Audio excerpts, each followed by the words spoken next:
My name is Dr. Adam Riker. I am the current chairman of oncology at Anne Arundel Health System, the DeCesaris Cancer Institute. It's in Annapolis, Maryland, in the United States. I'm also a professor of oncology and surgery with Johns Hopkins School of Medicine and the Sidney Kimmel Comprehensive Cancer Center. The topic I'm talking about is not directly related to surgery per se or to cancer. However, there is an awful lot of links between our lifestyle and our diet and how that is linked to many aspects of living a healthy life, and also links to cancer and chronic disease.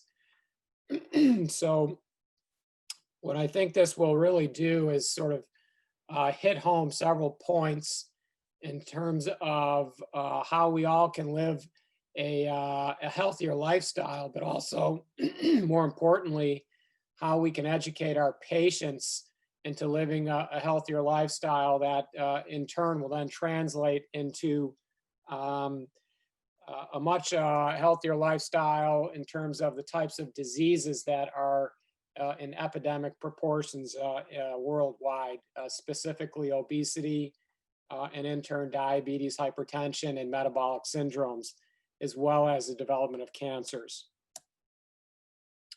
I have nothing to disclose. I'm a speaker on several advisory boards, a peer reviewer, an associate editor. However, I have no stock or financial business interests in any of the above companies.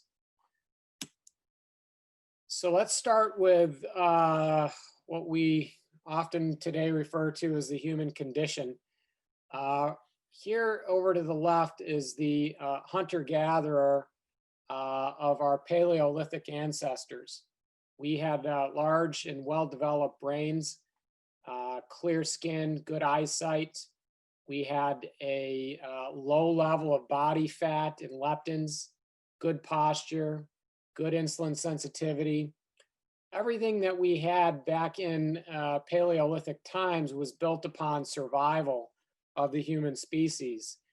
And what's happened over this very short period of time has been a change in our gene expression, which has caused profound environmental changes.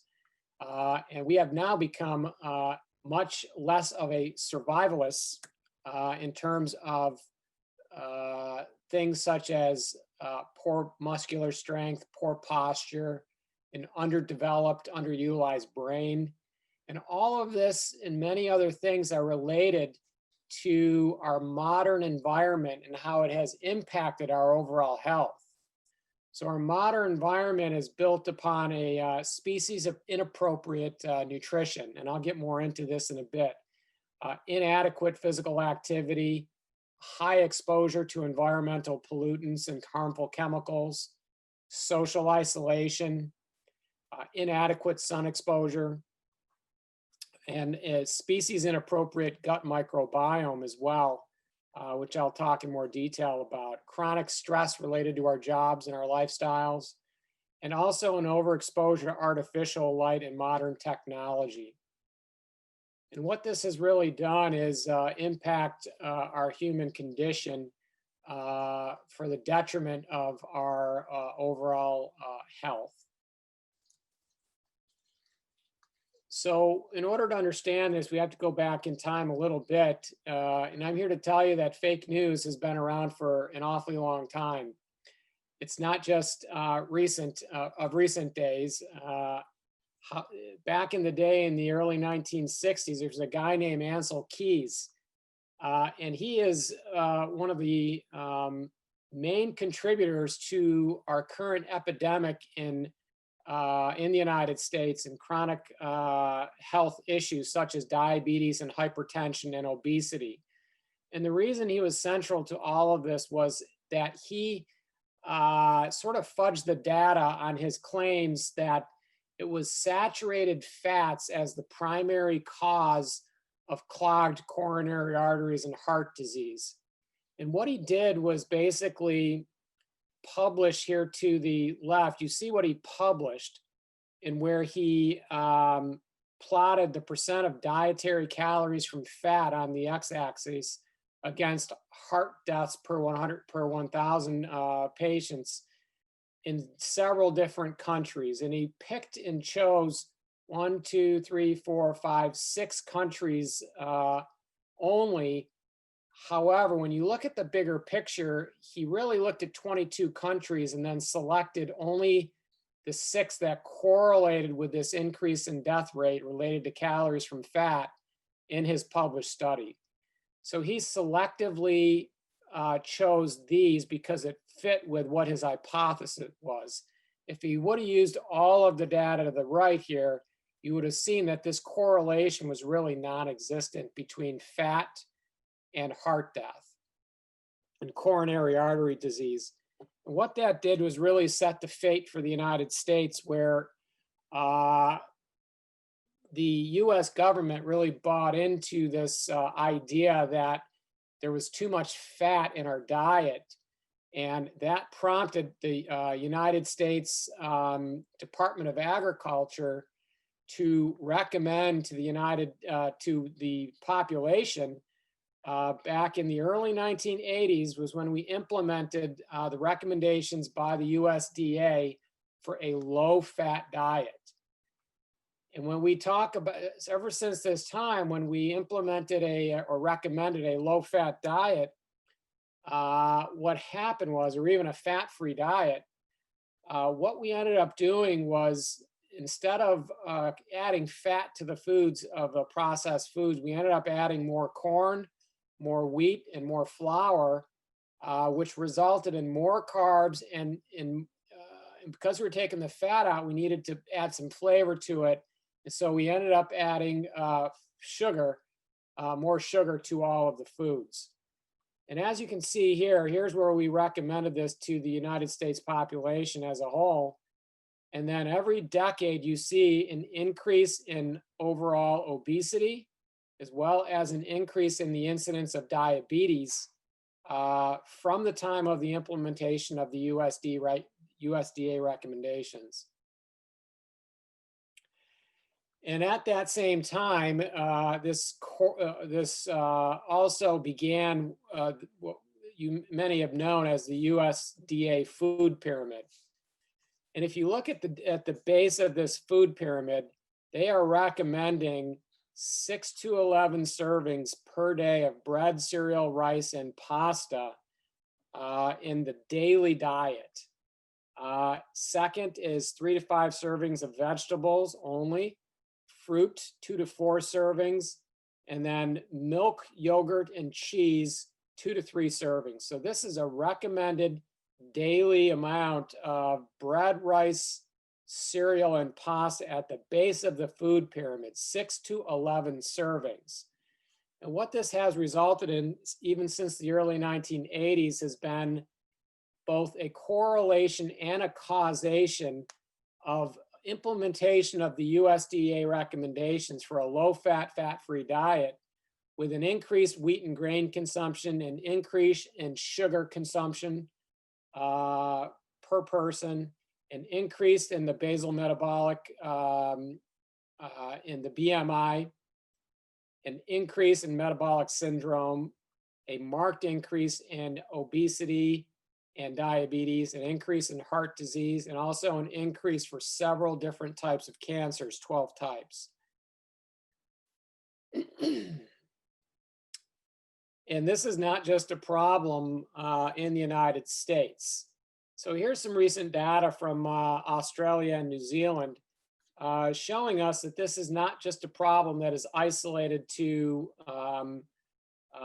developed countries.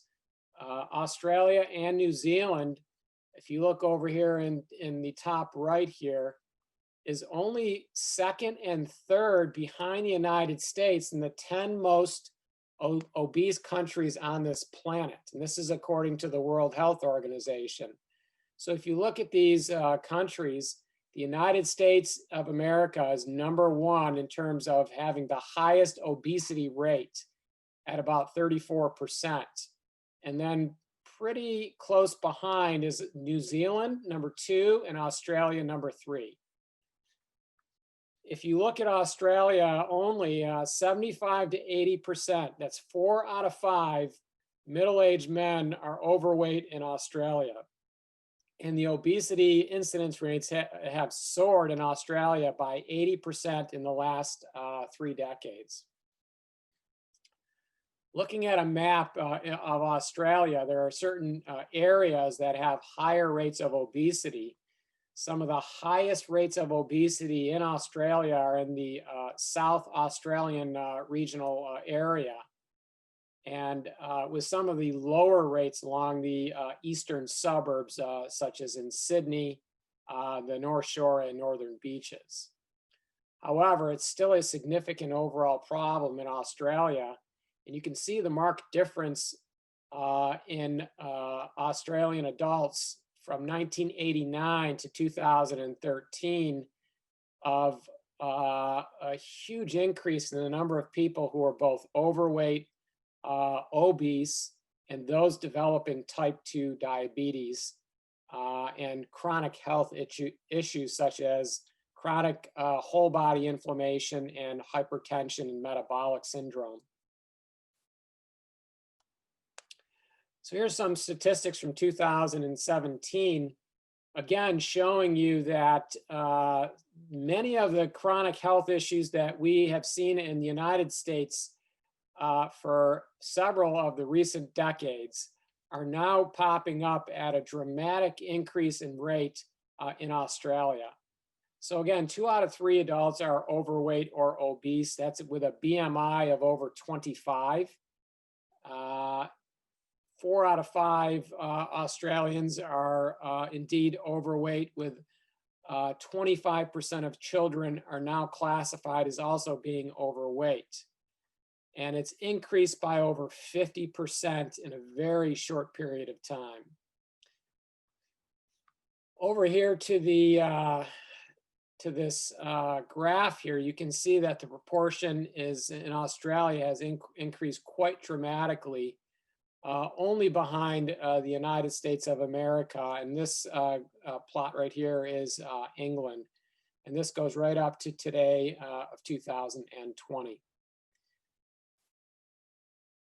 Again, it's not just a problem with the United States and Australia and New Zealand, it's also a huge problem in China.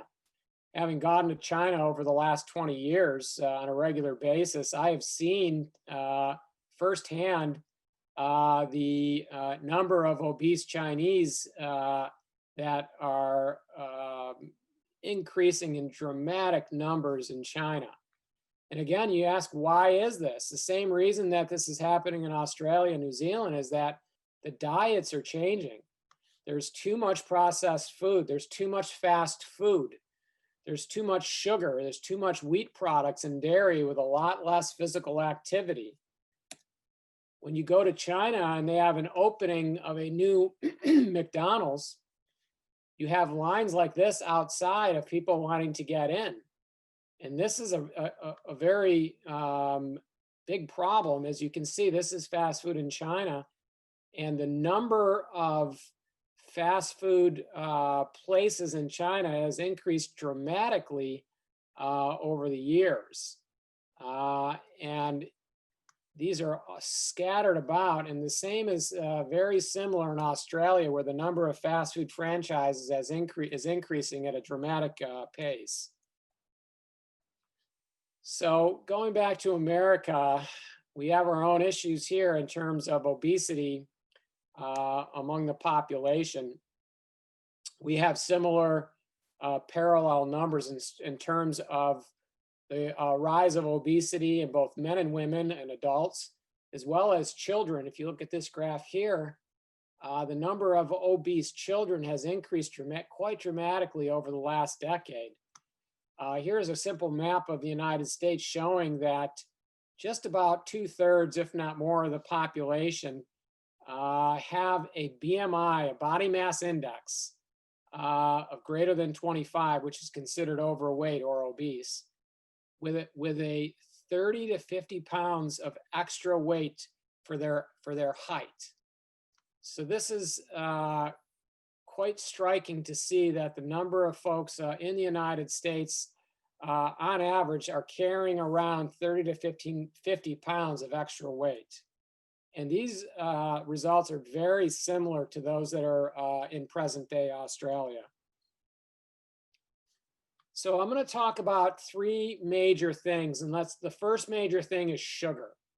So let's talk a little bit about sugar, and as one of the kind of the root causes of what's happening to our diets over the last few decades. So this used to be something that was marketed and advertised as providing necessary energy for kids, for adults, and this was not only what you should be starting with your kids, but also starting at a very young age. Here's an ad from 1964 asking the question, how soon is too soon? So it's never too soon enough to start your baby with Coca-Cola in the morning. If you look at the number of, or the amount of sugar that that is consumed by your average American on a daily basis, and over to the right by Australians on a daily basis, it's fairly similar. So I would point out that 4 grams of sugar is equal to 1 teaspoon of sugar, up to the upper left here.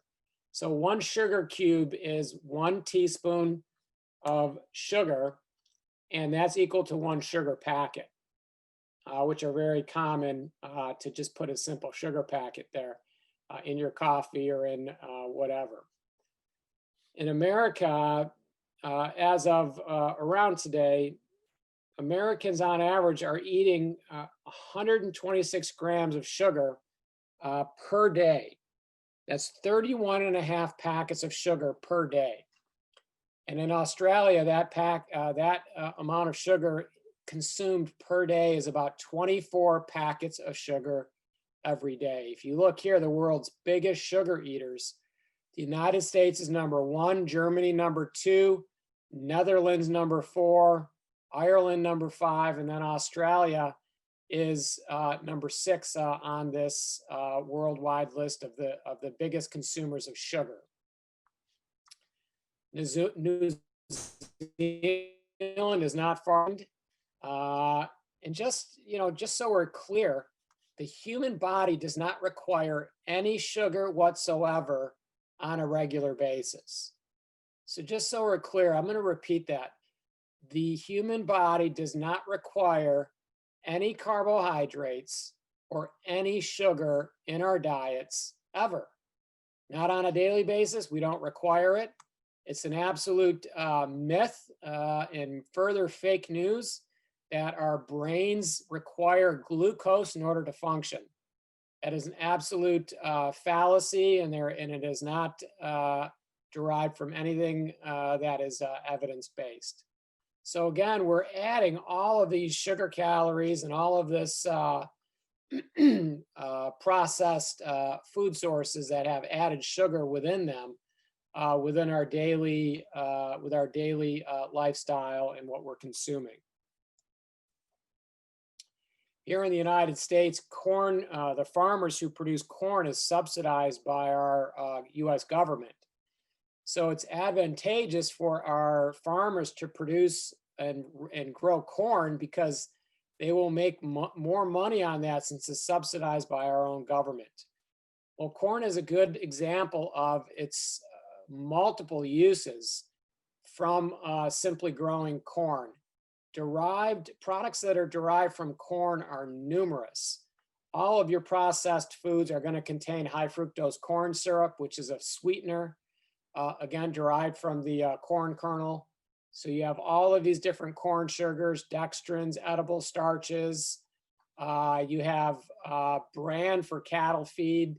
You have refined corn oil for salad oils and cooking oils, plastic resin for rubber substitutes, and a lot of different things you can make from corn.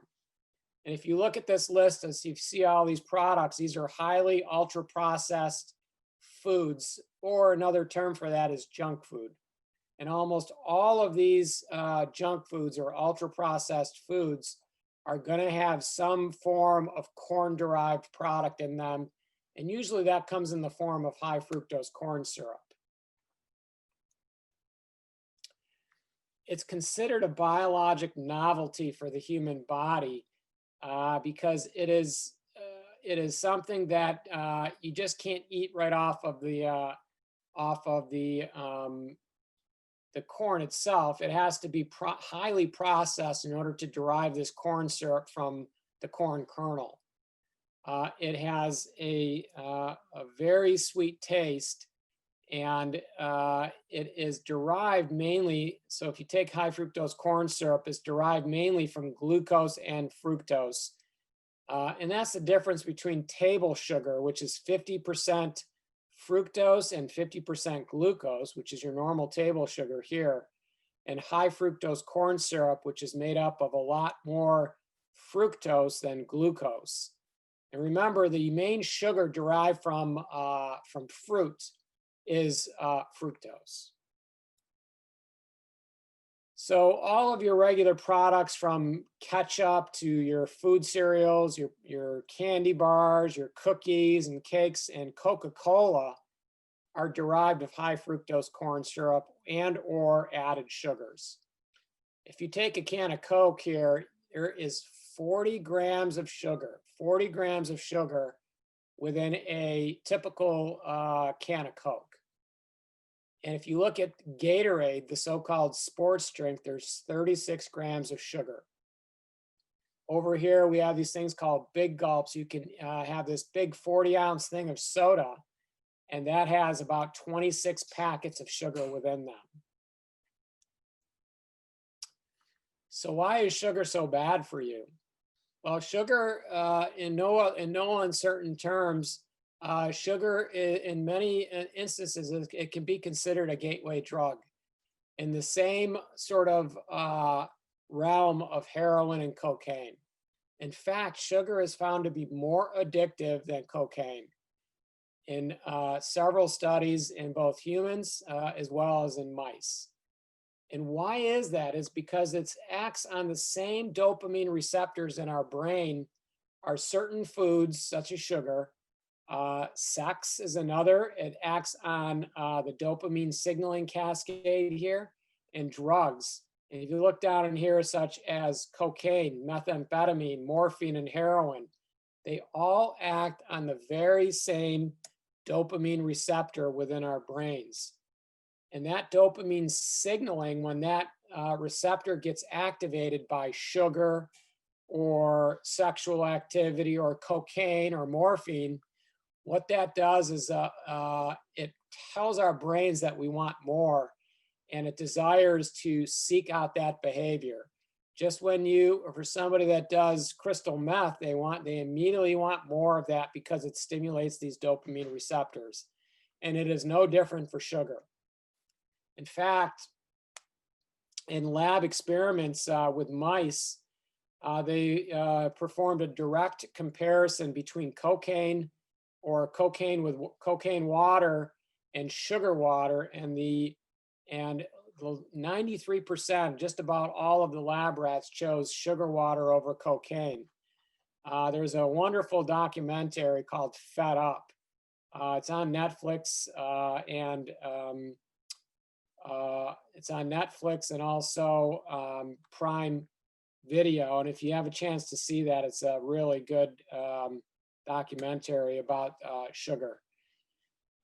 There's also studies showing that Oreo cookies may be more addictive than cocaine as well, again, because of the amount of sugar and processed food products within this junk food.